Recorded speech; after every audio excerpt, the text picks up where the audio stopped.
Good afternoon, good evening to all the aspirants. कैसे हैं आप सभी? तो कल हमने चैप्टर नंबर 2 स्टार्ट किया था, that is strategic analysis and external environment.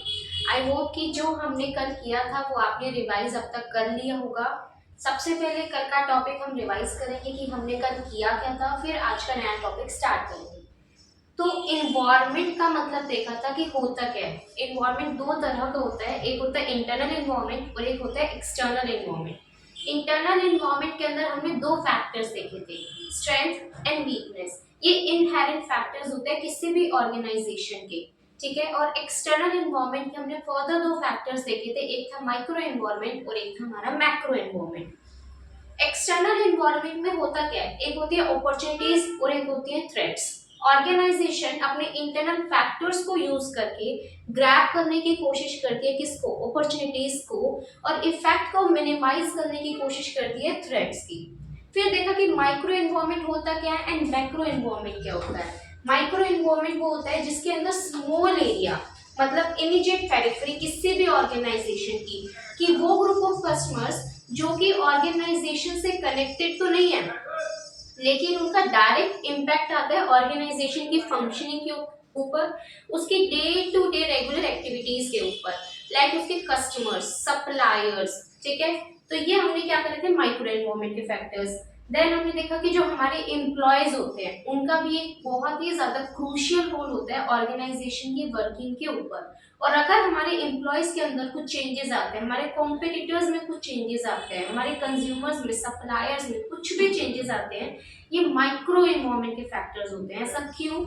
क्योंकि इनका इम्पैक्ट उस पर्टिकुलर एक ही एंटिटी के ऊपर आता है, पहली बात। दूसरे, ये वो फैक्टर्स होते हैं जो कि ऑर्गेनाइजेशन के कंट्रोल में नहीं होते हैं, फिर भी ऑर्गेनाइजेशन के ऊपर इम्पैक्ट डालते हैं। देन हमने देखा मैक्रो एनवायरनमेंट क्या होता है। मैक्रो एनवायरनमेंट के अंदर हमने पढ़ा था पेस्ट एनालिसिस, मतलब पॉलिटिकल। फिर उसके बाद हमने पढ़ा इकोनॉमिक, देन हमने पढ़ा socio cultural, then technological, legal and then environmental factors.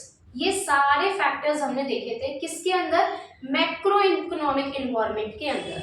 Then हमने देखा कि डेमोग्राफिक इन्वायरमेंट क्या होता है। डेमोग्राफिक का मतलब ये होता है कि कैरेक्टरिस्टिक्स ऑफ पॉपुलेशन, कि ऑर्गेनाइजेशन को जब भी किसी भी इकोनॉमी के अंदर अपने कुछ भी प्रोडक्ट्स एंड सर्विसेज अगर देने होते हैं ना, तो उन्हें क्या करना पड़ता है, उस डेमोग्राफिक एनवायरनमेंट का एनालाइज, उसकी स्टडी करनी पड़ती है।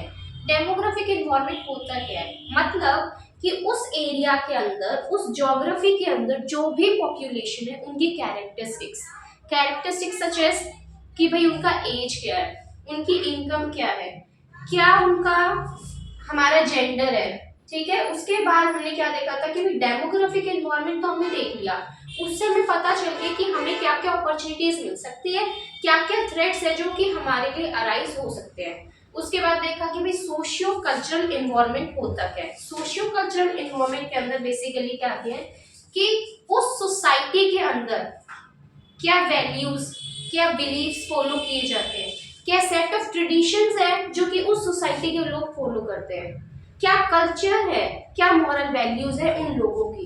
क्योंकि अगर कभी भी ऑर्गेनाइजेशन को अपना कुछ भी प्रोडक्ट देना है ना, तो वो उस सोसाइटी के लोगों की ट्रेडिशंस के साथ में चलने चाहिए। क्योंकि अगर कंपनी का प्रोडक्ट उनके ट्रेडिशंस के साथ कॉन्फ्लिक्ट में हो गया ना, तो लोग कभी भी उसके प्रोडक्ट को एक्सेप्ट ही नहीं करेंगे। इसलिए हमने कहा कि ऑर्गेनाइजेशंस को सोशियो कल्चरल एनवायरनमेंट की भी स्टडी करनी जरूरी है। देन हमने पढ़ा इकोनॉमिक एनवायरनमेंट। इकोनॉमिक एनवायरनमेंट क्या होता है, इसका मतलब कि बाइंग एंड कंज्यूमिंग बिहेवियर देखना, किसका, सप्लायर्स का, प्रोड्यूसर्स का, कंज्यूमर्स का, कस्टमर्स का। हमने डिफरेंस में देखा था कि क्या डिफरेंस होता है कस्टमर में एंड कंज्यूमर में। तो इकोनॉमिक फैक्टर्स में बेसिकली आता क्या है कि आपका जीडीपी क्या है, आपकी पर कैपिटा इनकम क्या है, नेशनल इनकम क्या है, आपकी इकोनॉमी में इन्फ्लेशन चल रहा है या डिफ्लेशन चल रहा है, बूम की स्टेज चल रही है इकोनॉमी के अंदर, इंटरेस्ट रेट क्या है, एक्सचेंज रेट क्या है। ये सारे इकोनॉमिक फैक्टर्स देखे थे और हर एक पर्टिकुलर फैक्टर का इम्पैक्ट भी देखा था क्या होता है किसी भी ऑर्गेनाइजेशन की डिसीजन मेकिंग में जब भी वो स्ट्रैटेजी बनाते हैं about their product and services. उसके बाद देखा था कि पॉलिटिकल लीगल एनवायरनमेंट क्या होता है। पॉलिटिकल के अंदर हमने देखा था कि भाई क्या हमारी रूलिंग पार्टी है उसकी स्टेबिलिटी कितनी है, भाई उसकी आइडियोलॉजीज क्या क्या चलती है, क्या मेथोडोलॉजीज है उसको इकोनॉमी को रन करने के लिए, ठीक है, उनके मॉरल वैल्यूज क्या है, क्योंकि इकोनॉमी के अंदर जो पॉलिटिकल पार्टी रूल करती है क्या मेथड उनके द्वारा फॉलो किया जाता है किसी भी इकोनॉमी को रन करने के लिए, ऑर्गेनाइजेशंस के लिए जानना बहुत जरूरी होता है। तो हमने एक लिंक भी देखा था कि अडानी ग्रुप और अंबानी ग्रुप का क्या लिंक है जो इकोनॉमी के अंदर रूलिंग पार्टी आइदर बीजेपी और कांग्रेस जो भी है, ठीक है। उसके बाद हमने क्या देखा था कि लीगल क्या होता है, मतलब लॉज एंड रेगुलेशंस क्या चल रहे हैं, क्या सेट ऑफ प्रोविजंस, क्या अमेंडमेंट्स, क्या सर्कुलर्स पास किए जा रहे हैं, क्या रेगुलेटरी फ्रेमवर्क यूज किया जा रहा है, इसकी भी कंप्लायंसेस कंपनी के ऊपर जरूरी होती है, कंपल्सरी होती है, अदरवाइज क्या लगेगा, फाइन्स एंड पेनल्टीज। देन उसके बाद देखा कि भाई टेक्नोलॉजिकल इन्वायरमेंट क्या होता है। टेक्नोलॉजिकल इन्वायरमेंट में हमने कहा कि भाई डे टू डे टेक्नोलॉजी ना अपग्रेड होती रहती है, जिसकी वजह से कंपनीज के लिए जानना जरूरी है कि वो भी विद रिस्पेक्ट टू टाइम अपनी टेक्नोलॉजी को साथ के साथ मॉडिफाई करते रहे, अप टू डेट करते रहे। और इसके अंदर हमने एग्जांपल देखा था नोकिया का कि उसने अपनी टेक्नोलॉजी को अपग्रेड नहीं किया, जिसके वजह से उसका जो मार्केट शेयर था जो उसने कैप्चर किया हुआ था वो बिल्कुल डिक्लाइन हो गया।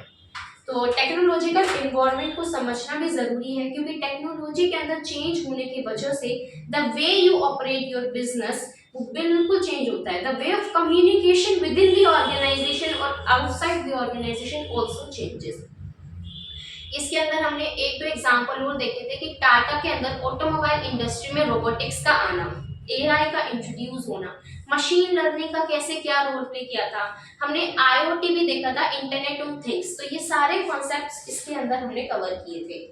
Then PESTEL analysis already cover कि पॉलिटिकल फैक्टर क्या था, इकोनॉमिक क्या था, सोशल क्या था, technological, legal and environmental factor एक रह गया था। उसके अंदर है कि भाई इन्वायरमेंट की क्या कंडीशंस चल रही है, लाइक टूरिज्म का आना, फार्मिंग का आना, या विंटर कंडीशंस के अंदर ऑर्गेनाइजेशंस किस तरह से रिस्पॉन्ड करेंगी, रेनिंग सीजन के अंदर, समर सीजन्स के अंदर, वो सारे इन्वायरमेंटल फैक्टर्स भी हमने कंसीडर किए थे कि अगर कुछ भी क्लाइमेटिक चेंजेस भी आते हैं तो क्यों ये जरूरी है ऑर्गेनाइजेशंस के लिए कि ये उस चीज की भी स्टडी करें। देन कुछ समरी हमने देखी थी इन सभी फैक्टर्स की, आई होप कि आपने इनकी भी रीडिंग ले ली होगी। तो आज का हमारा टॉपिक है that is internalization of business, कि इंटरनलाइजेशन ऑफ बिजनेस होता क्या है और इंटरनलाइजेशन ऑफ बिजनेस कैसे कनेक्टेड है with the globalization of business, ठीक है। तो वेरियस एग्जांपल्स के थ्रू हम इसको पढ़ेंगे। सबसे पहले ये जानना जरूरी है कि डिफरेंस क्या होता है between the internalization and the globalization. एक बेसिक पॉइंट ये है कि इंटरनलाइजेशन लीड्स टू ग्लोबलाइजेशन, मतलब क्या कि जब भी ऑर्गेनाइजेशन खुद की इंटरनल कुछ डेवलपमेंट्स करती है ताकि वो अलग अलग नेशंस में अपनी रीच ला सके, उसको क्या बोला जाता है, इंटरनलाइजेशन ऑफ बिजनेस। समझा नहीं भाई क्या है इंटरनलाइजेशन, मतलब कि ऑर्गेनाइजेशंस का अपने within that particular organization, within that particular entity कुछ डेवलपमेंट्स करना, कुछ ऐसी एक्टिविटीज खुद के अंदर करना ताकि हमारे लिए ये आसान हो सके कि भाई हम अपने स्कोप को बढ़ा सके, कि कोई भी एंटिटी ये नहीं चाहेगी कि हम सिर्फ और सिर्फ एक ही पर्टिकुलर एरिया में काम करें, लाइक इंडिया के अंदर हम सिर्फ मुंबई में काम करें, ऐसा कोई भी एंटिटी नहीं चाहेगी। हर एक ऑर्गेनाइजेशन का ये एजेंडा होता है कि भाई हमें हमारे बिजनेस को क्या करना है, एक्सपैंड करना है, हमें ग्रोथ चाहिए, स्टेबिलिटी नहीं चाहिए, हमें ग्रोथ चाहिए।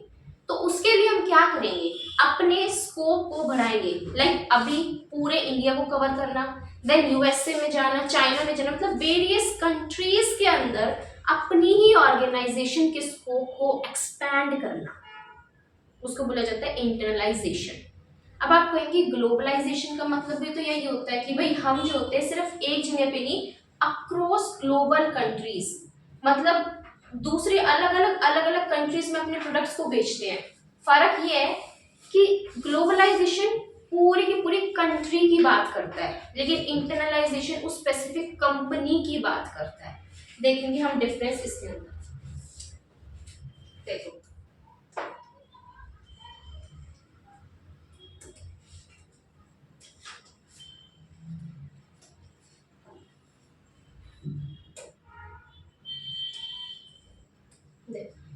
कंट्रीज की इकोनॉमिक ग्रोथ, अगर पूरी की पूरी कंट्री की ग्रोथ होती है ना तो उसे क्या बोला जाता है, ग्लोबलाइजेशन। लेकिन अगर कंपनी की ग्रोथ हो रही है, कंपनी अपने प्रोडक्ट्स को अक्रॉस द बाउंड्रीज जाकर बेच रही है ना, तो उसे बोला जाता है इंटरनलाइजेशन।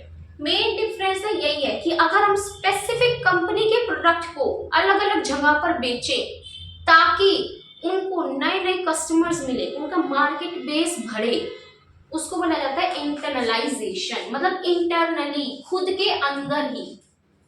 अगर हम इंटायर वर्ल्ड की बात करें तो वही ग्लोबलाइजेशन, लेकिन अगर हम सिंगल कंपनी की बात करें तो इंटरनलाइजेशन। प्लेयर्स देखिए इसके अंदर कौन कौन है। गवर्नमेंट, गवर्नमेंट का रोल किस में आएगा, पूरी इकोनॉमी एज अ होल को अफेक्ट करेगा, ग्लोबलाइजेशन।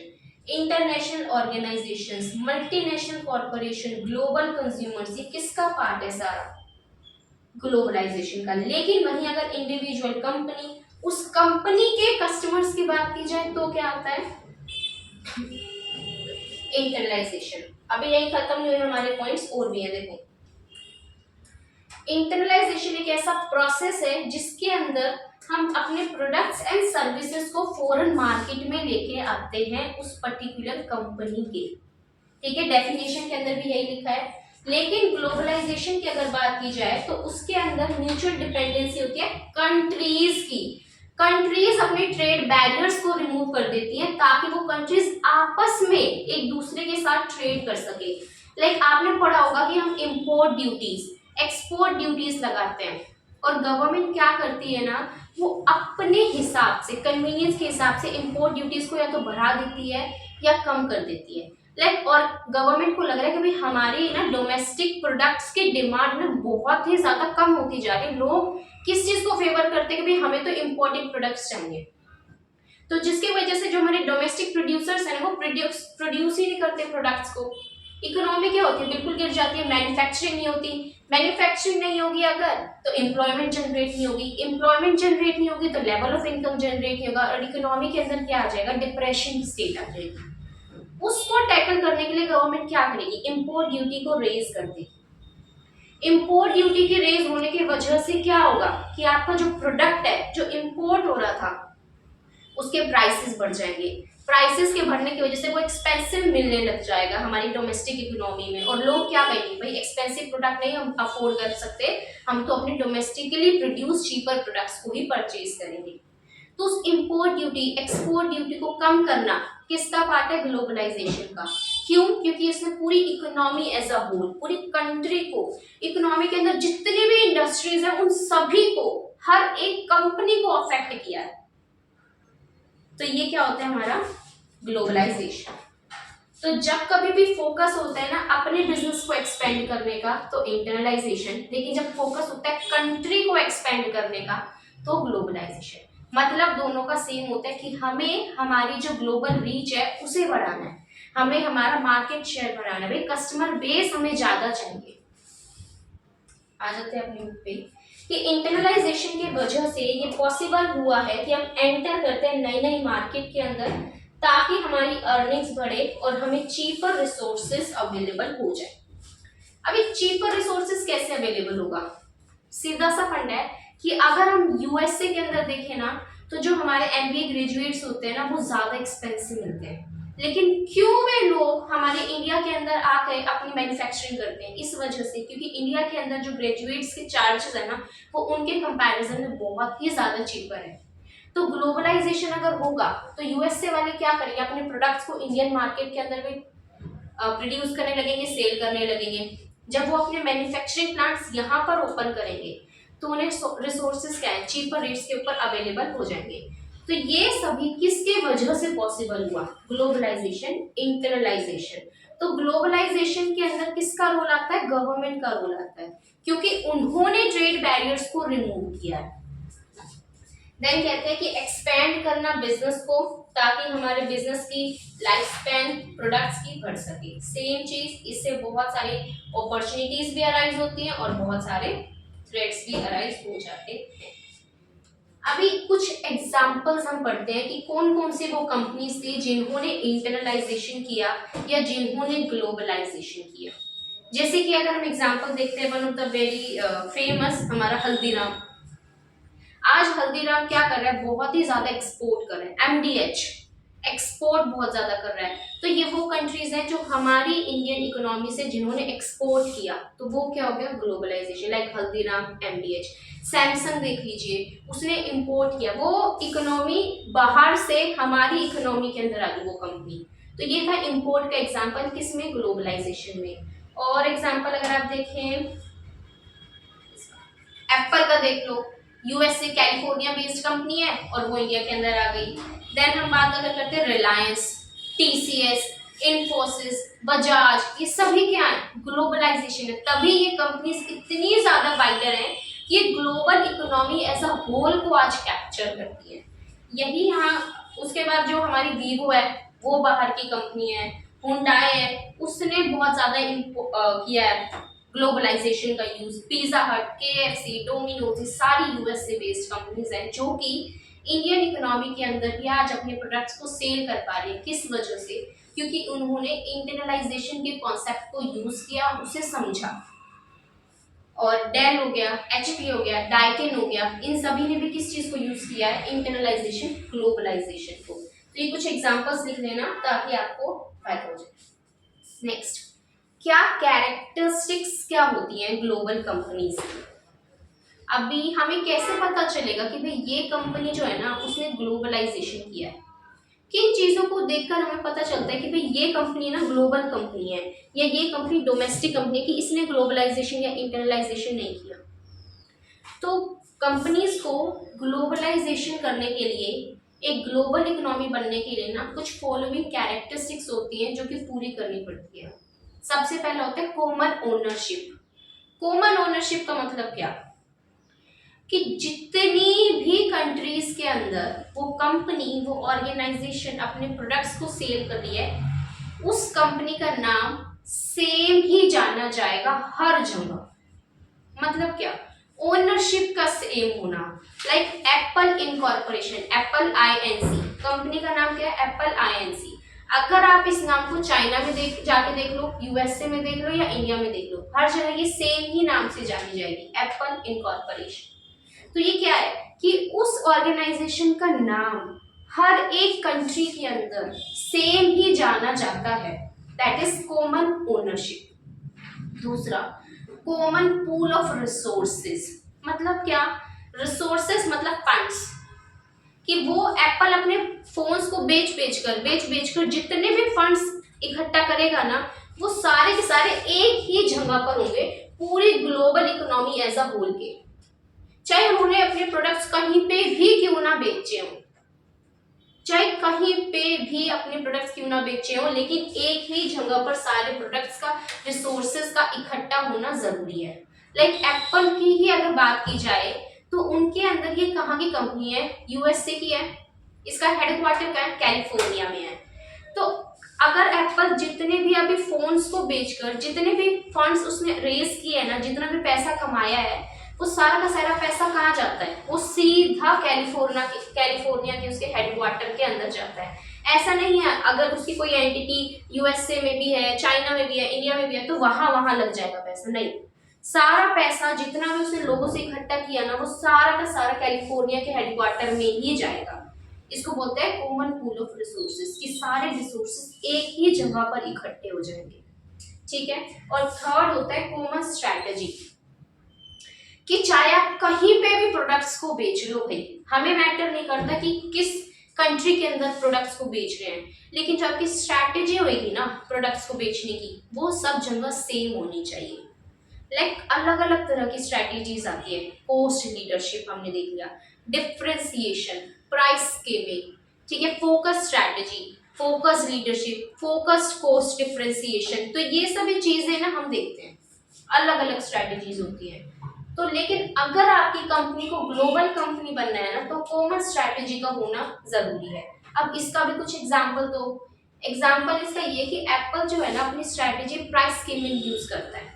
प्राइस स्कीमिंग का मतलब क्या, कि जैसे वो कोई नया प्रोडक्ट लॉन्च करेगा ना, वो प्रोडक्ट बहुत ही ज्यादा हाई प्राइसेस पे होगा, और धीरे धीरे जैसे ही कोई नया प्रोडक्ट आएगा, उस पुराने प्रोडक्ट के प्राइसेस कम होते जाएंगे। लाइक अभी 15 प्रो मैक्स आया, उसके प्राइसेस बम्पर है, लेकिन अगर आप परचेज करने लग जाओ 13 या 12, तो उनके प्राइसेस जो आए थे ना उसके कंपैरिजन में अब बहुत ही ज्यादा गिरे हुए हैं। तो ये क्या है? Price giving strategy. तो यही होता है कि एप्पल अपने प्रोडक्ट्स को कहीं पे भी बेच लेना, उसकी स्ट्रैटेजी सेम है, प्राइस गिविंग। तो अगर कोई भी कंपनी ग्लोबल कंपनी बनना चाहती है ना, तो उनकी स्ट्रैटेजी का सेम होना बहुत ज्यादा जरूरी है। यही इन्होंने कहा है कि common ownership, common pool of resources and common strategies का होना क्या है? जरूरी है, अगर कोई भी कंपनी ग्लोबल कंपनी बनना चाहती है तो। नाउ अभी मैं क्या लिख रही हूँ यहाँ पे? लिस्ट ऑफ एग्जांपल्स लिख रही हूँ, जो कि नोट डाउन करने देखो। सबसे पहले हमने कहा टीसीएस, हमने कहा इन्फोसिस और Haldiram, Apple, then Samsung, then Mi, उसने भी किसके कॉन्सेप्ट को यूज किया है? ग्लोबलाइजेशन। देन अगर हम बात करें रिलायंस की अपने, देन चाहे अगर हम बात कर लें एमडीएच, बजाज, चाहे बात की जाए मैकडी, चाहे डोमिनोज, या और भी पिज्जा, और भी बहुत सारे एग्जांपल्स हैं। तो ये कुछ फ्यू एग्जांपल्स बताए हैं जिन्होंने किसके कॉन्सेप्ट को यूज किया है? इंटरनलाइजेशन के कॉन्सेप्ट को यूज किया है ग्लोबलाइजेशन के। इसी वजह से ये कंपनीज आप किस पोजीशन पे आप देख सकते हैं। तो कैरेक्टरिस्टिक्स हो गई, और कैरेक्टरिस्टिक्स का जो टॉपिक है ना, वेरी इंपॉर्टेंट टॉपिक है, ये एग्जाम में आता है कई बार। नेक्स्ट, कि अगर आपको अपनी इकोनॉमी को इंटरनेशनल बनाना है, ठीक है, तो उसके लिए क्या करना पड़ेगा? सबसे पहले तो ये बात जानिए कि जब भी कोई कंपनी ना अपने आप को इंटरनेशनल बनाना चाहती है ना, तो ये काम बहुत ही एक्सपेंसिव है और चैलेंजिंग है। क्यों एक्सपेंसिव और चैलेंजिंग है? लाइक अगर आज हमारी कंपनी इंडियन बेस्ड कंपनी है, इंडिया में है, और हम चाहते हैं कि भाई हम अपनी कंपनी के प्रोडक्ट्स एंड सर्विसेज ना यूएसए में भी बेचें, तो ये हमारे लिए एक्सपेंसिव तो होगा ना। पहली बात तो ट्रांसपोर्टेशन चार्जेस हमारे लिए बढ़ जाएंगे। दूसरा, हमें उधर के लॉज एंड रेगुलेशंस को कंप्लाई करना पड़ेगा, तो कंसल्टेंट को उसको अपॉइंट करना बहुत जरूरी हो गया। देन हमें ये देख, वहां पे भी कुछ ब्रांचेस अगर ओपन करनी पड़ेगी तो वो वहां की मार्केटिंग, वहां की एडवर्टीजमेंट स्ट्रैटेजीज को ओके करना, हम पढ़ते हैं ना 7 P's 4 P's, वहां पे वो सभी कुछ अप्लाई करना, वो सभी क्या हो जाएगा? एक्सपेंसिव और चैलेंजिंग। क्यों भाई? हर एक इकोनॉमी के अपने अपने लीगल एंड रेगुलेटरी रिक्वायरमेंट्स लगाए जाते हैं, तो उसके अपने अपने लीगल रेगुलेटरी रिक्वायरमेंट्स को कंप्लाई करना अपने आप में क्या है? चैलेंजिंग काम है।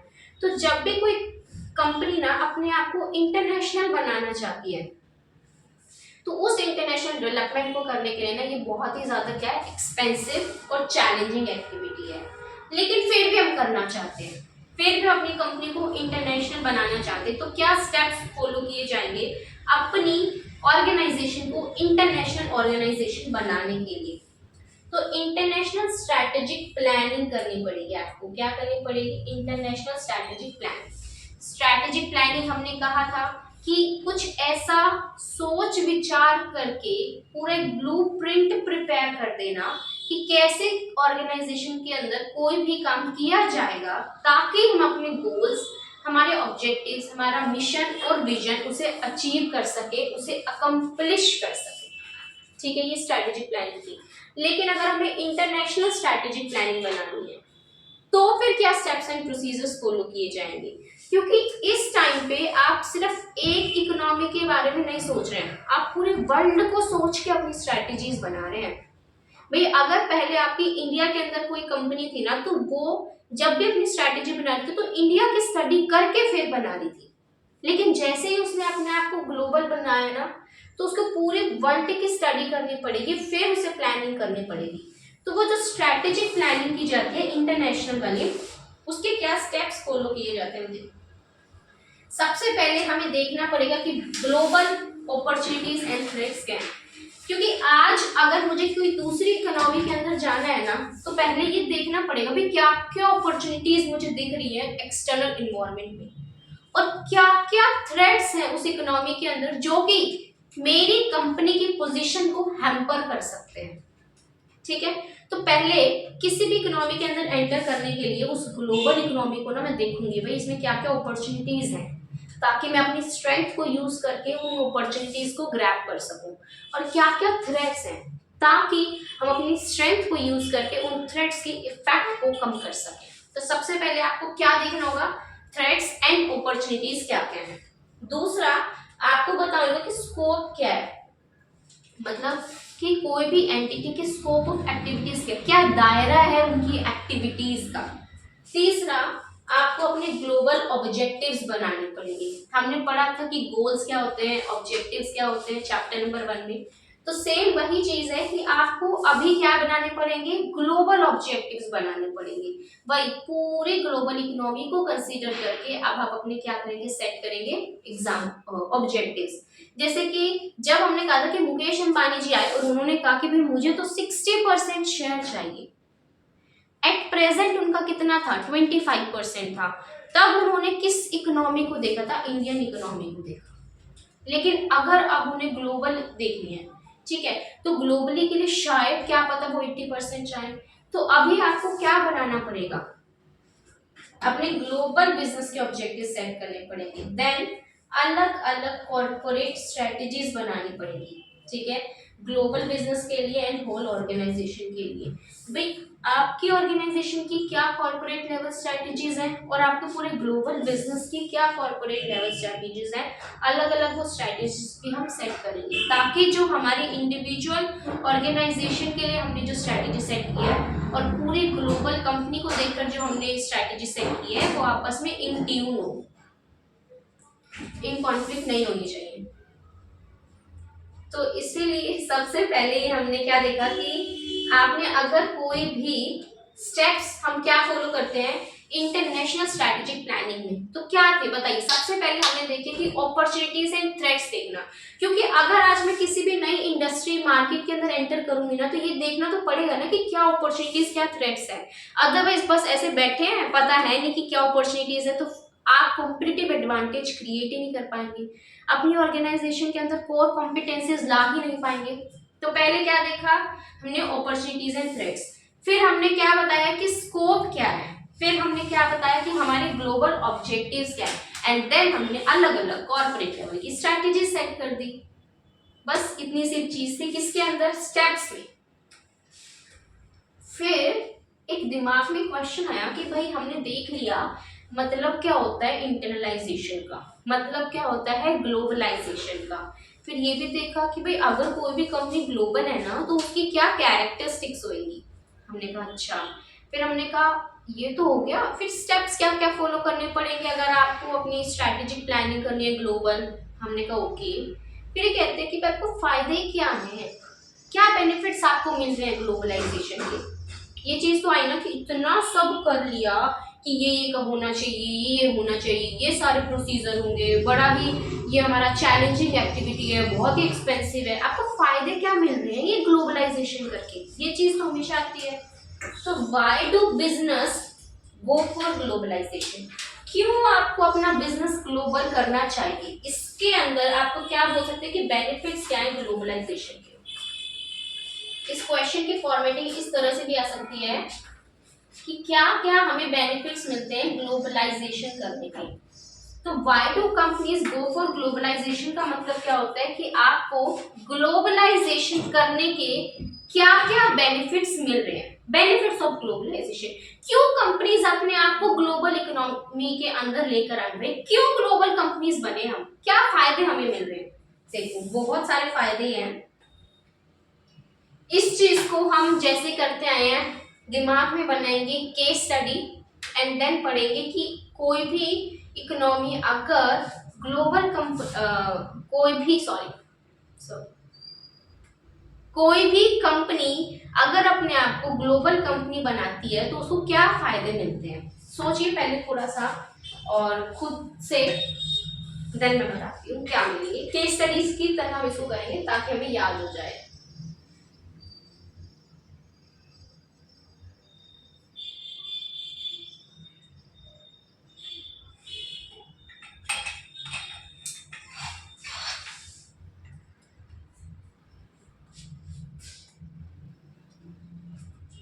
देखो, आज ना मैंने सोचा कि हमारी कोई कंपनी है, मान लीजिए जैन ग्रुप, ठीक है, और इस जैन ग्रुप को हमने सोचा क्यों ना हम इस जैन ग्रुप को ग्लोबल इकोनॉमी के अंदर लेकर जाएं। भाई अभी तो ना हम सिर्फ और सिर्फ किसके अंदर है, इंडियन इकोनॉमी के अंदर ही फ्लरिश कर रहे हैं, हमने क्यों ना हम इसे ग्लोबल ले जाएं। ऐसा क्यों सोचा? क्योंकि मुझे चाहिए ग्रोथ अपने बिजनेस में। तो जब भी कोई एंटिटी चाहती है ग्रो करना, तो वो किसके लिए जाएगी? Definitely globalization. कि मुझे अपने बिजनेस में क्या चाहिए? ग्रोथ। पहला कि ऑर्गेनाइजेशन चाहती है ग्रो करना। अभी ग्रो क्यों करना चाहती हूँ मैं? क्योंकि मुझे लग रहा है कि जो मेरी डोमेस्टिक इकोनॉमी है ना, वो सफिशिएंट नहीं है, अभी वो एडिक्वेट नहीं है, वो छोटी पड़ गई मुझे ग्रो करने के लिए। अभी तो भाई पूरे वर्ल्ड को कैप्चर करना है, ये सिर्फ इंडियन मार्केट को कैप्चर करना एडिक्वेट नहीं है। इंडियन मार्केट को भी अभी ग्लोबल इकोनॉमीज को भी कैप्चर करना है। तो मुझे लग रहा है कि भाई मेरी इंडियन इकोनॉमीज के अंदर जो भी है ना, वो अभी सफिशिएंट नहीं है, एडिक्वेट नहीं है, इसलिए मुझे ग्रो करना है। ठीक है, तो ग्लोबलाइजेशन जब किया ना हमने, तो उसके अंदर हमने यूएसए के अंदर ही अपनी एक मैन्युफैक्चरिंग प्लांट खोल दिया, जिसके वजह से मेरी ट्रांसपोर्टेशन की जो कॉस्ट थी वो भी कम हो गई। क्यों? क्योंकि पहले इंडिया में मैं गुड्स को प्रोड्यूस करती थी, फिर यूएसए से कोई डिमांड आती थी तो वहां पे अपने प्रोडक्ट को जाके बेचती थी, वहां जाके मेरा प्रोडक्ट बिकता था। इतना ज्यादा ट्रैवलिंग होती, तो वो ट्रैवलिंग की कॉस्ट लगती थी बहुत ज्यादा। लेकिन जब मैंने अपना मैन्युफैक्चरिंग प्लांट ही वहां खोल दिया, तो उसके वजह से हुआ क्या? ट्रांसपोर्टेशन की जो मेरी कॉस्ट थी वो भी कम हो गई। हाँ, तो मैं सोचा कि भाई अभी मुझे क्या चाहिए होंगे? रिसोर्सेस, है ना। कि भाई पहले तो हमने कहा ग्रो करना है, क्योंकि इंडिया अभी मेरी इकोनॉमी ना वो एडिक्वेट नहीं है डोमेस्टिक, इस वजह से। फिर मैंने कहा ट्रांसपोर्टेशन लेके जाना, अभी लेके जाना ठीक है वो कम हो गया लेके जाने का, मुझे वहां क्या मिलेंगे?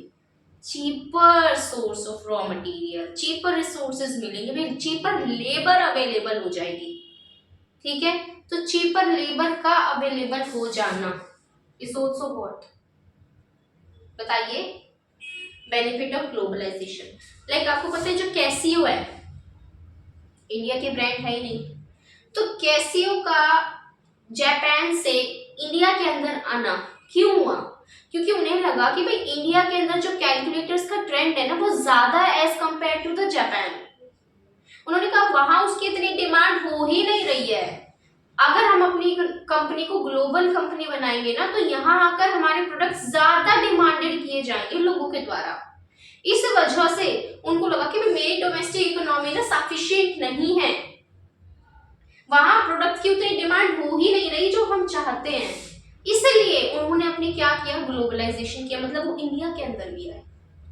ओके, तो ये था इसके अंदर। और क्या है, जब और इसकी वजह से हमने क्या कहा? ट्रांसपोर्टेशन कॉस्ट मेरी कम हो गई, टाइम एंड डिस्टेंस की जो बहुत ज्यादा लग जाता था वो श्रिंक हो गया। कैसे वो श्रिंक हो गया? क्योंकि जब यहाँ से हम अपने प्रोडक्ट को यूएस से भेज रहे थे, तो बहुत ज्यादा टाइम, बहुत ज्यादा डिस्टेंस कवर करना पड़ रहा था।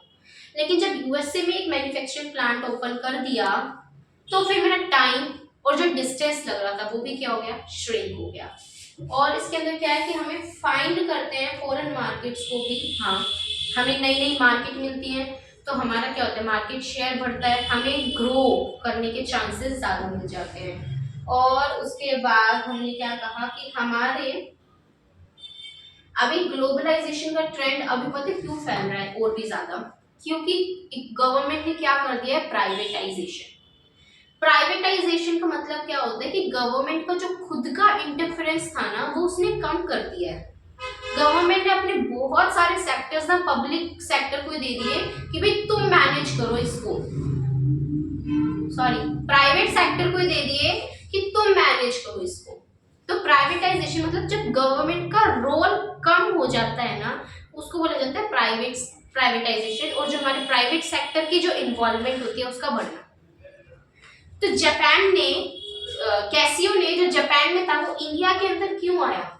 क्योंकि उसे लग रहा था कि जो प्राइवेटाइजेशन होने के वजह से जो गवर्नमेंट का रोल था ना, वो भी उसकी इंटरफेरेंस भी कम हो गई, तो हम प्राइसेस को अपने हिसाब से चार्ज कर सकते हैं लोगों से। इसी वजह से कैसियो की जो डिमांड थी वो इंडिया में मोर है as compare to the Japan. तो इसीलिए हमने इधर क्या कहा कि हमारे यहाँ पे ग्लोबलाइजेशन के होते हैं फॉलोइंग बेनिफिट्स। ठीक है, तो क्या क्या बेनिफिट्स थे? जब हमें नीड टू ग्रो है, उसके बाद जब हमें ग्रो करना है किसी भी एंटिटी को उस टाइम पे, और उसके बाद जो होती है ऑर्गेनाइजेशन को जब ग्रो करना है, और उसके अंदर जब डोमेस्टिक इकोनॉमी हमारी एडिक्वेट नहीं होती, फिर क्या हुआ, हमारी जो ट्रांसपोर्टेशन की कॉस्ट थी वो भी कम हो गई। देन हमारा श्रिंक हो गया, जो टाइम था एंड डिस्टेंस जो हमारा इतना ज्यादा लग जाता था वो भी क्या हो गया, श्रिंक हो गया। देन कि फॉरेन मार्केट्स हमें मिल गई और भी ज्यादा ग्रो करने के लिए, मोर फॉरेन मार्केट्स की अवेलेबिलिटी आ गई हमारे पास, किसके लिए, ग्रो करने के लिए। प्राइवेटाइजेशन होने के वजह से जो गवर्नमेंट की इन्वॉल्वमेंट थी वो भी क्या हो गई, कम हो गई, और जो एंटिटीज है ना ग्लोबल इकोनॉमी की वो अपने हिसाब से रूल कर पा रही थी, उनकी प्रॉफिटेबिलिटी बढ़ गई भाई, उनकी प्रोडक्शन कैपेसिटी बढ़ गई, ऑप्टिमम यूटिलाइजेशन ऑफ रिसोर्सेज होने लग गया उनका। और फिर उसके बाद लास्ट क्या था, अलायंसेस फॉर्म हुए। ग्लोबलाइजेशन की वजह से ये पॉसिबल हो पाया कि एंटिटीज ना अलायंस करती हैं। अब स्ट्रैटेजिक अलायंस होता क्या है? स्ट्रैटेजिक अलायंस ये होता है कि दो एंटिटीज ना आपस में अग्रीमेंट कर लेती हैं, वो ये कहती हैं कि भाई तू ना अपनी इस एरिया के अंदर मेरे प्रोडक्ट को भी बेच। फॉर एग्जाम्पल, और ये ट्रू एग्जाम्पल ये कि भाई हमारा जो टाटा है ना उसने किसके साथ अलायंस कर रखा है, स्टारबक्स के साथ। स्टारबक्स को ये फायदा था कि उसे इंडियन इकोनॉमी मिल गई। क्यों? क्योंकि टाटा की लॉयल्टी की वजह से, उसकी एथिक्स मोरल वैल्यूज की वजह से लोगों के अंदर एक अलग ही काइंड ऑफ पिक्चर क्रिएट हो रखी है। तो उसको जगह जगह अपने स्टोर्स ओपन करने के लिए क्या मिल गए, चांसेस मिल गए। साथ ही साथ टाटा ने क्या किया ना, स्टारबक्स के साथ ये अग्रीमेंट कर लिया कि तू जो भी कॉफी बीन्स को यूज करेगा ना वो हमारी ही मैन्युफैक्चर्ड कॉफी बीन्स को यूज करेगा। तो स्टारबक्स की डिपेंडेबिलिटी होगी कि भाई वो कॉफी बीन्स अगर यूज करेगा ना तो वो टाटा के ही यूज करेगा, जिसके वजह से उनके प्रोडक्ट की डिमांड भी बढ़ गई और स्टारबक्स को ज्यादा लोकल मार्केट मिल गई, इंडियन मार्केट ज्यादा मिल गई अपने प्रोडक्ट की सेल करने के लिए। अलायंसेस में होता क्या है, ये एक तरह का ऐसा अग्रीमेंट होता है जिसके अंदर लॉज एंड रेगुलेशंस का रोल बहुत कम होता है। ये जब चाहे अपने उस रिलेशन को ब्रेक कर सकते हैं, कोई भी लीगल या रेगुलेटरी रिक्वायरमेंट्स उसके ऊपर अप्लाई नहीं होंगी। आइदर वो फॉर्म करना चाहे अलायंस को या फिर उस अलायंस को ब्रेक करना चाहे। एक सेकंड रुको, एक आध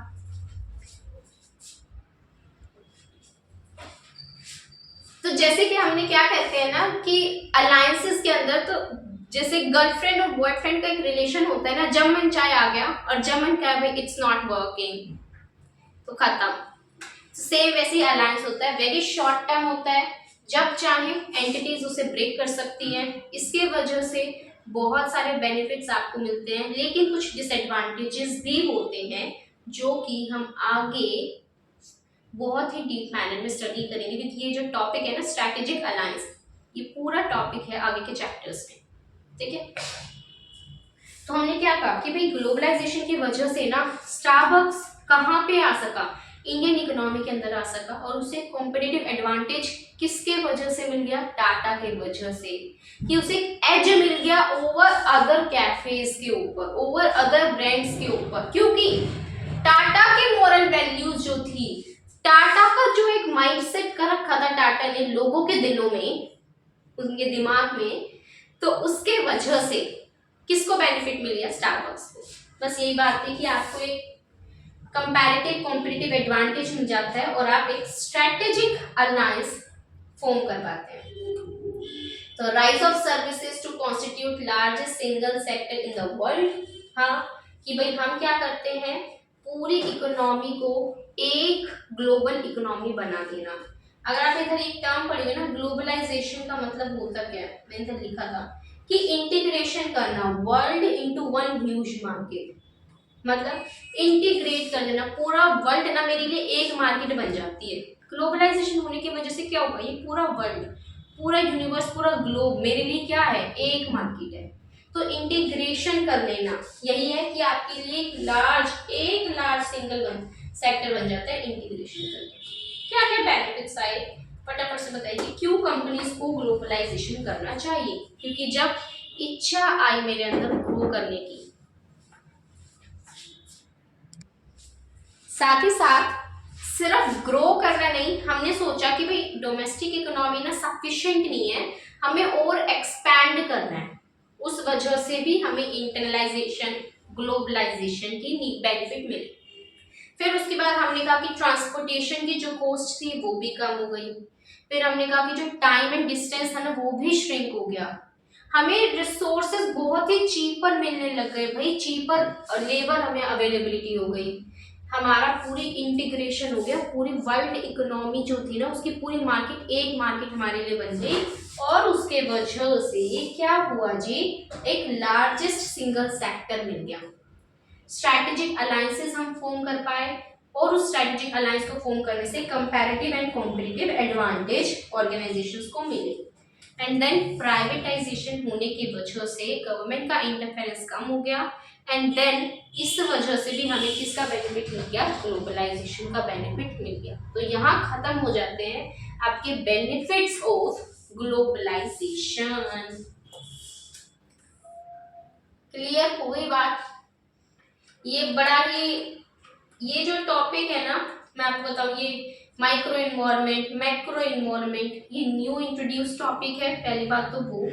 दूसरा जो ये इंटरनलाइजेशन आया है ना वो भी नया टॉपिक है, अभी ऐड हुआ है न्यू स्कीम के अंदर।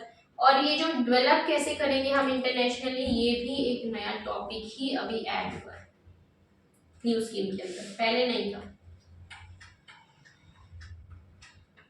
नेक्स्ट हम एक कॉन्सेप्ट आज करने वाले हैं, बहुत ही इंटरेस्टिंग कॉन्सेप्ट है, मजा आ जाएगा बस। अंडरस्टैंड करना प्रोडक्ट एंड इंडस्ट्री को। अंडरस्टैंड करेंगे हम प्रोडक्ट को, इंडस्ट्री को, मतलब क्या। प्रोडक्ट को अंडरस्टैंड करने के लिए ये अति आवश्यक है कि हम समझे प्रोडक्ट लाइफ साइकिल को, कि प्रोडक्ट लाइफ साइकिल होता क्या है, क्या होता है ये प्रोडक्ट लाइफ साइकिल, उसको समझना बहुत जरूरी है। सबसे पहले देखो, आपने एक टर्म पढ़ी होगी पोर्टफोलियो एनालिसिस। प्रोडक्ट पोर्टफोलियो मतलब क्या, कि कोई भी ऑर्गेनाइजेशन होती है ना उसके अंदर एक सिंगल प्रोडक्ट नहीं होता है, उस एंटिटी के अंदर वेरियस प्रोडक्ट्स बेचे जाते हैं। उस प्रोडक्ट्स को हम लोग क्या बोल देते हैं? पोर्टफोलियो। लाइक आप भी जब डील करते हैं शेयर मार्केट के अंदर तो सिर्फ एक ही एंटिटी के शेयर्स आपके पास है या वेरियस एंटिटीज के? आपके पास टाटा का भी होगा, आपके पास रिलायंस का भी होगा, अडानी ग्रुप का भी पाएगा, बक्शर हाथवे का किसी के पास है तो भाई वो तो बस क्या ही बोलो, टॉप अप आदमी है वो तो। और उसके बाद आपके पास क्या क्या होगा? और भी वेरियस कंपनीज के हो सकते हैं, बजाज का है, पीएनबी का है, या कोई और बैंक का, किसी का भी अगर आपके पास वेरियस आप शेयर्स लिए बैठे हैं अलग अलग एंटिटी के, तो उसको क्या बोला जाएगा? कि आपने अपनी पोर्टफोलियो मेंटेन की हुई है। उसी तरह से ओहो ये आज ऑफलाइन वाले बच्चे ना, एक सेकेंड,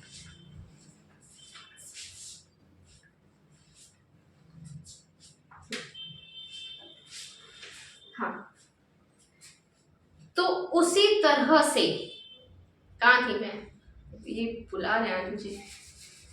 हाँ, ऑर्गेनाइजेशन के अंदर क्या होते हैं? वेरियस प्रोडक्ट्स होते हैं।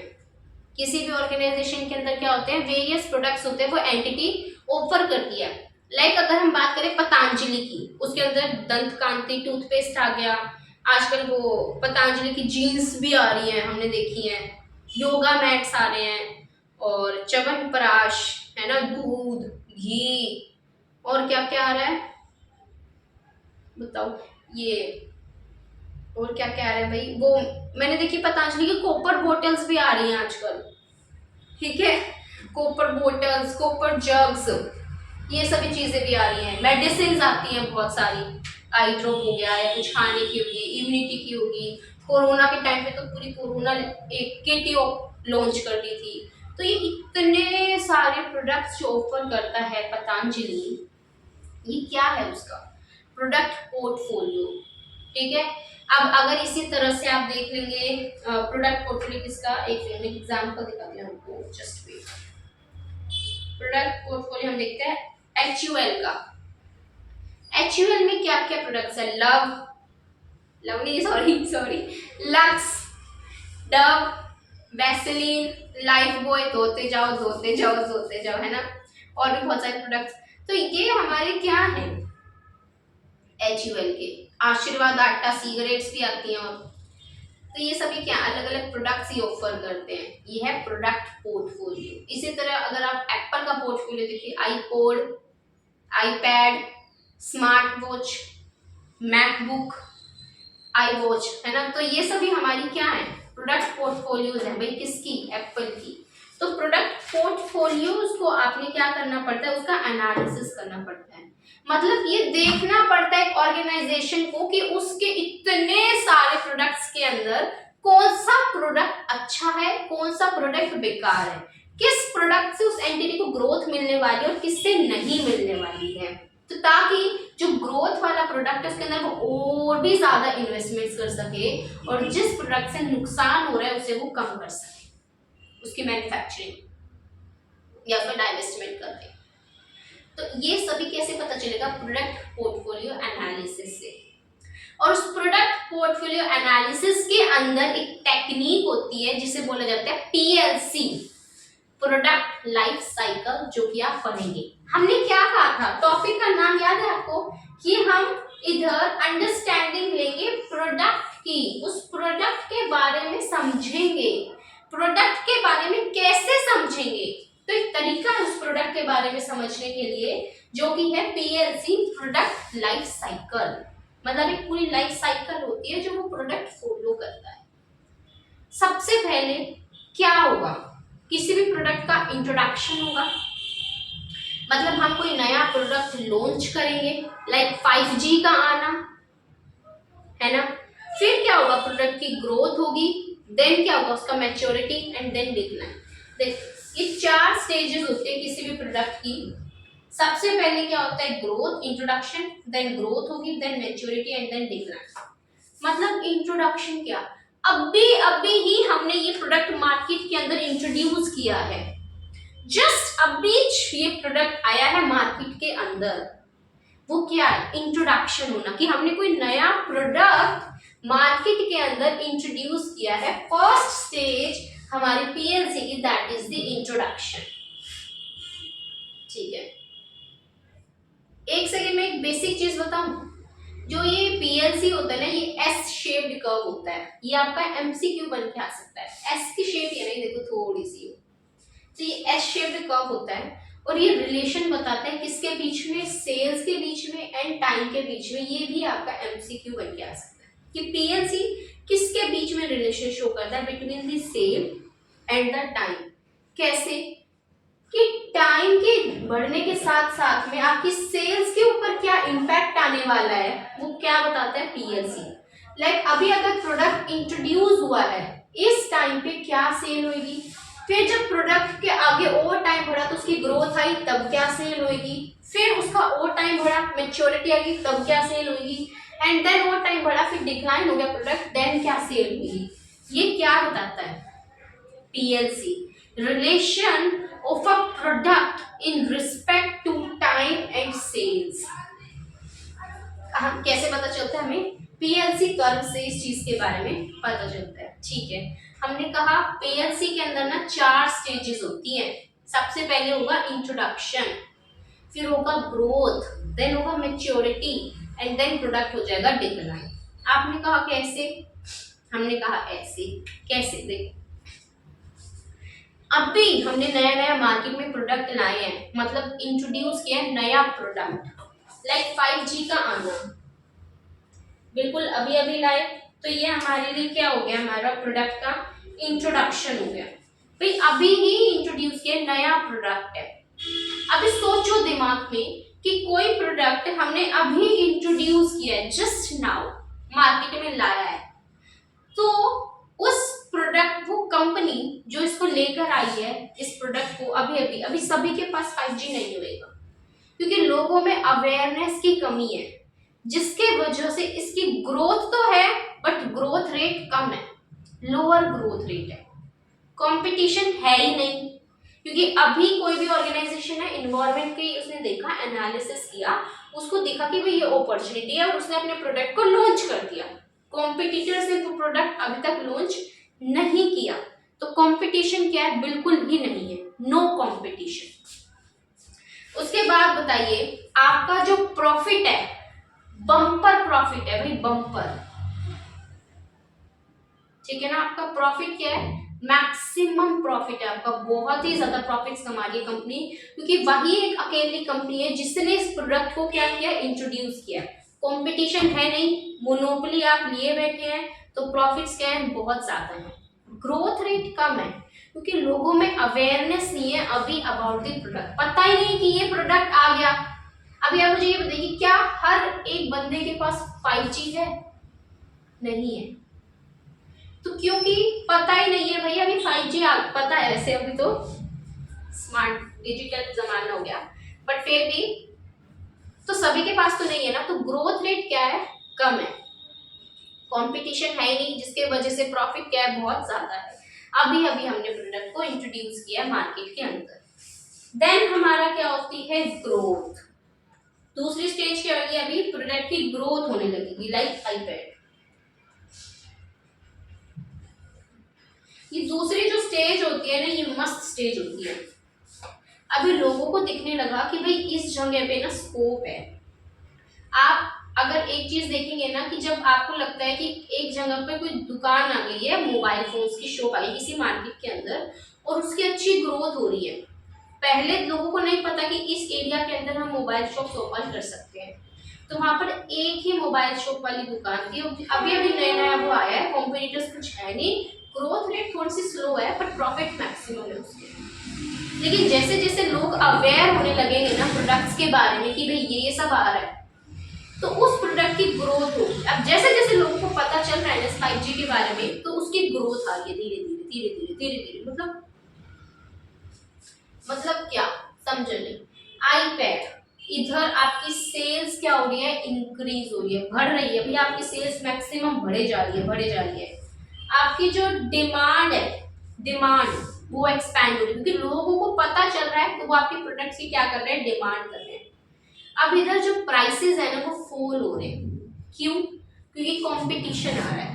अब आप मोनोपोली नहीं रही है आपकी, लोगों को पता चल गया, आपके कॉम्पिटिटर्स को पता चल गया कि भाई आप फायदे कमा रहे हैं, तो उस एरिया के अंदर एक मोबाइल शॉप आई, लोगों को पता चला, तो वो भी आएंगे ना कि भाई हाँ, इस मार्केट में अगर मोबाइल शॉप खोलेंगे ना तो हमें फायदा है, तो लोग आने लगेंगे आने लगेंगे आने लगेंगे। और वो जब इतने आने लग जाएंगे, तो आपके कॉम्पिटिटर्स आ रहे हैं, तो आपके प्राइसेस क्या होंगे, फॉल होंगे। लेकिन जब आपका प्रॉफिट पर यूनिट होगा ना, वो ज्यादा होएगा, क्यों, क्योंकि सेल्स बढ़ रही है। हमने कहा ओके। उसके बाद क्या है कि मार्केट भी एक्सपैंड होने लग जाएगी, और आपका क्योंकि कस्टमर्स अपना इंटरेस्ट दिखाएंगे परचेज करने में। नेक्स्ट उसके बाद क्या आती है, हमारी मैच्योरिटी की स्टेज। मतलब जितनी मैक्सिमम इसकी सेल हो सकती थी ना, हो रही है, मतलब इट्स हाई टाइम, बोलते थे ना, इट्स हाई टाइम। एग्जाम्पल आप लेंगे तो आपको बढ़िया समझ आएगा, पार्ले जी, जी मैंने जीनियस, और झंडू बाम ले लो,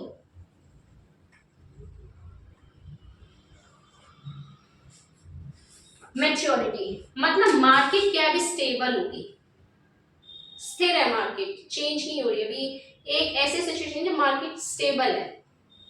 इस पॉइंट ऑफ टाइम पे जितनी ग्रोथ हो सकती थी ना आपके प्रोडक्ट में, वो मैक्सिमम ग्रोथ हो चुकी है। अब वो ज्यादा ग्रोथ नहीं होगी, सेल्स बढ़ेगी बट बहुत लोअर रेट से बढ़ेगी, गिर नहीं रही है अभी, सेल बढ़ रही है धीरे धीरे। अभी क्या थी, तब जब ग्रोथ हुई ना मार्केट एकदम से बढ़ी। देखो पहले क्या था, प्रोडक्ट का इंट्रोडक्शन थोड़ा सा था, फिर जब ग्रोथ ये थे इंट्रोडक्शन तक, जब ग्रोथ है ना एकदम से सेल बढ़ी, एकदम हाइक करेगी। फिर आई मैच्योरिटी, मैच्योरिटी में हल्का सा, मतलब हल्का तो नहीं, फिर पूरा सीधा ही था, हल्का सा देखो, हल्की हल्की सी चार्जिंग खत्म।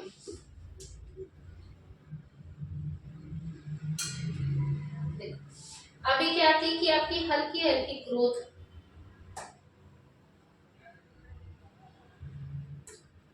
पागल हो जाते हैं कभी कभी ना। अब देखो आपकी हल्की हल्की ग्रोथ आ रही है, मतलब ज्यादा नहीं आ रही। ये देखो ये कैसे हाई किया है, और इसको देखो ये हल्का हल्का जा रहा है भाई, होले होले जा रहा है भाई, ये होले होले जा तो रहा है, इतना होले पर नहीं। ये भी है, देख अभी ये क्या है, मेच्योरिटी स्टेज है। यहाँ थी इंट्रोडक्शन, ये हो गया ग्रोथ, ये हो गया मेच्योरिटी। मतलब कि ग्रोथ तो आ रही है आपकी, लेकिन अब जो थी ना मैक्सिमम जितने लोग आ सकते थे आ गए। उस एरिया के अंदर पहले एक मोबाइल शॉप थी, फिर लोगों को पता चला तो कॉम्पिटिटर्स आने लगे, और अब भर गई वो मार्केट। मतलब वो मार्केट की पूरी मोबाइल शॉप से। लाइक अभी रोहतक में देखे ना पालिका बाजार, भाई मोबाइल शॉप के बाजार है पूरा का पूरा। इतनी शॉप इतनी शॉप इतनी शॉप भरी पड़ी है। तो फिर इसलिए हमने इधर क्या कहा कि अब आपके जो कस्टमर्स हैं ना वो बट जाएंगे। हाँ, इस स्टेज के बाद आपकी प्रॉफिटेबिलिटी ज्यादा नहीं रहती है, आपकी सेल बढ़ेगी बट बहुत लोअर रेट से बढ़ेगी। लोअर रेट से आपकी सेल बढ़ने लग जाती है, इधर प्रॉफिट्स आपके गिरने लग जाते हैं।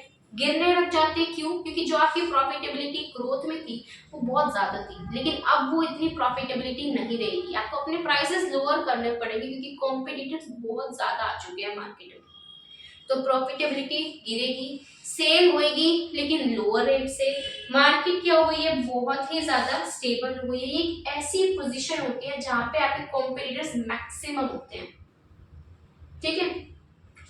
अब क्या होगा, मार्केट गिर जाएगी, गिर गई भाई मार्केट, गिर गई के लिए आप एग्जांपल ले लो, क्या लोगे, 3G। 3G की मार्केट गिर गई, प्रोडक्ट ही नहीं रहा।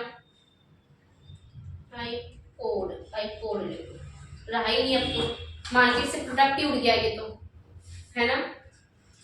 तो डिक्लाइन में क्या होता है कि आपकी सेल भी गिरती है, आपके प्रॉफिट्स भी गिरते हैं। तो जैसे अभी एप्पल के अगर देखा जाए तो आईपोड के लिए तो मार्केट ही नहीं बची, प्रोडक्ट ही बंद हो गया है, प्रोडक्ट ही बंद हो गया है। तो ये क्या था, डिक्लाइन, कि जब उसकी सेल उसका प्रॉफिट सब गिरने लग जाते हैं। भाई आपका प्रोडक्ट आउटडेटेड हो गया है, ऑब्सोलीट हो गया आपका प्रोडक्ट, आप कोई नहीं परचेज करेगा इस प्रोडक्ट को। तो उस सिचुएशन में हम क्या बोलते हैं कि आपकी अब प्रोडक्ट की डिक्लाइनिंग स्टेज है, इसे हटा दो, इसकी ना ग्रोथ होनी, कुछ नहीं होना, इसकी सेल नहीं बढ़ने से प्रॉफिट नहीं आना, आपको नुकसान ही होना है। तो अब इस प्रोडक्ट को हटाने की जरूरत है, डिक्लाइन हो रहा है ये प्रोडक्ट।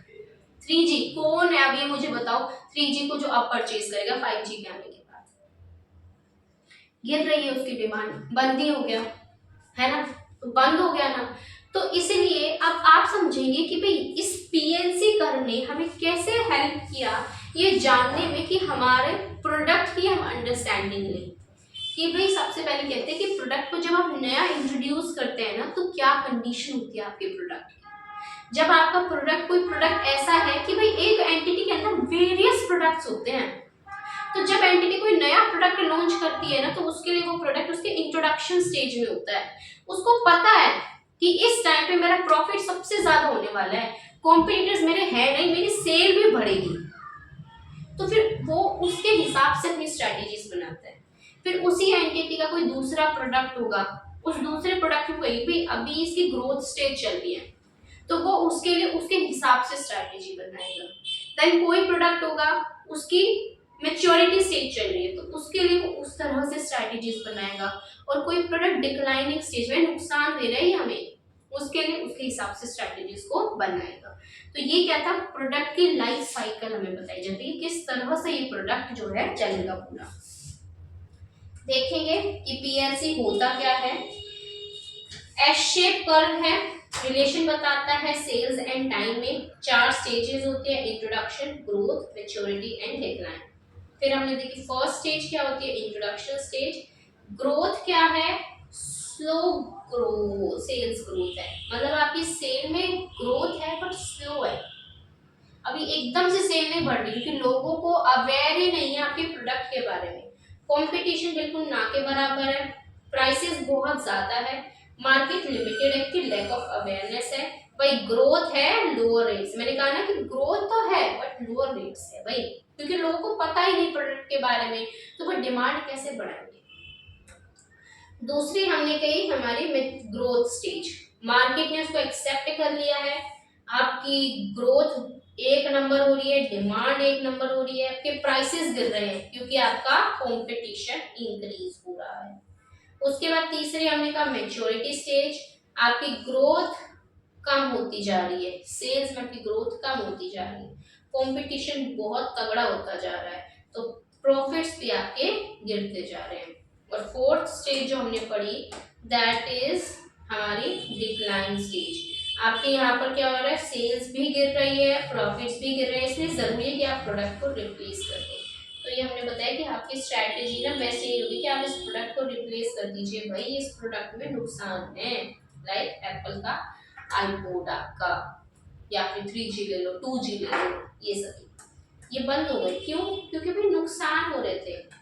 तो मेन एडवांटेज क्या होता है पीएलसी का, कि आप अपने प्रोडक्ट पोर्टफोलियो को डायग्नोस, उसे एनालाइज कर पाते हैं।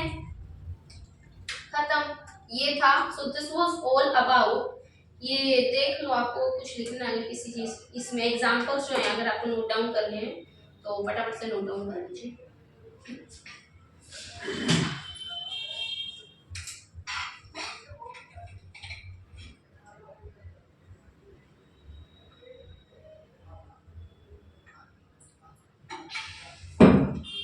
और साथ ही साथ एक ये चीज भी नोट डाउन कर लेना, ये difference between globalisation and versus internationalisation, confusion हो सकती है।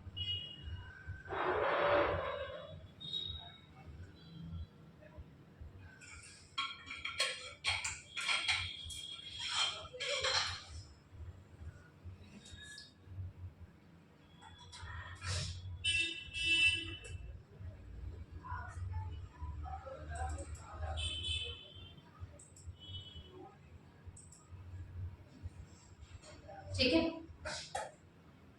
तो यहाँ हमारा जो कॉन्सेप्ट था पीएलसी का वो भी कंप्लीट हो जाता है। आज का काम, आज इतना ही कर पाऊंगी टॉपिक, इसको अच्छे से रीड कर लेना।